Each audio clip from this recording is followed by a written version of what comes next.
All right, so this is take two because during take one I didn't really hit the targets, so that's not a very good video. And also, if you're wondering, I am Amish today, all day, sun up to sundown, so please make sure not to email me, okay?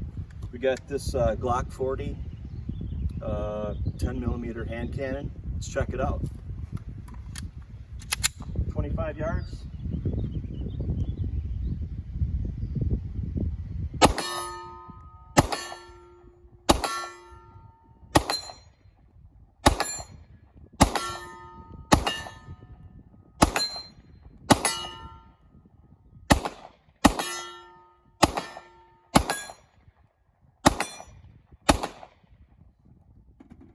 Fantastic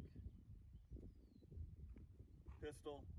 I've got a Venom Vortex red dot, accurate all the way out to 100 yards. That's it.